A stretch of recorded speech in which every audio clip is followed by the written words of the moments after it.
Exotics have become a lot more scarce in Shadowkeep. They've been a lot harder to come by, and people have been asking a lot about how to farm them because things have changed since the previous video I made on this subject. And to be clear, all the methods from the previous exotic farming video, and of course the prime engram farming video, which also plugs into the exotic video, they do still work, but they're no longer the most efficient or best methods. When choosing a farming method, which there are actually a few of them out there, you want to assess two major factors. Number one, repeatability, and number two, RNG. Before Shadowkeep, you only had two viable methods of farming exotics. The first was when your milestones would drop as exotics, and the second was when your prime engrams would drop as exotics. And while I have yet to see one milestone drop as an exotic since Shadowkeep, I have seen up to 3 prime engram drop as exotics since Shadowkeep. So that is still a viable method of farming. However, you can only get up to 9 prime engrams per day, so there's a limit to how much you can actually farm that. However, now that Shadowkeep is out, there are some much more efficient methods of farming prime engrams, the best of which, in my opinion, is actually the new Loot Cave 2.0. I made a video about this recently, and it is the most leisurely way to get prime engrams that I've ever seen.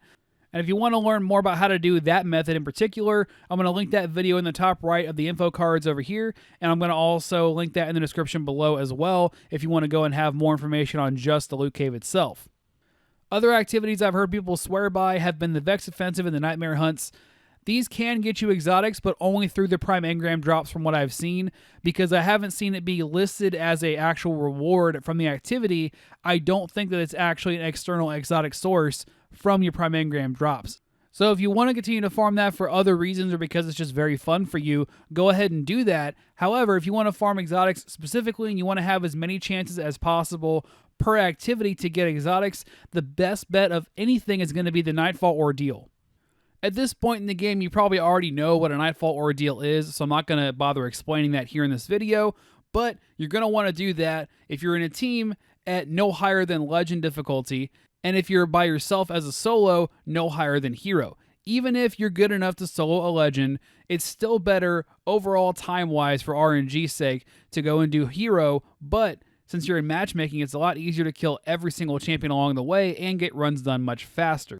Therefore, because you're getting runs done much faster, over time, you're going to have more chances to spin the wheel a lot more often, and therefore have overall better RNG over time than you would trying to get better RNG per run, but taking much longer each run. Especially if you're out there trying to solo a Legend or even a Master level difficulty, that's going to take you a little while to get done. And also because you're getting the best rewards by killing all the different champions along the way, and those are considered boss level enemies, you're actually giving yourself a chance every single boss kill of getting a prime engram drop and therefore an extra exotic along the way. So you're technically double farming.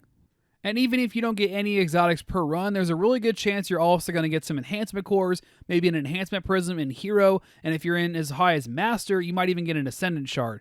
All of which are very useful materials, and of course you can also get, obviously, Glimmer if you have the proper Ghost on or if you're using a Rainmaker as well.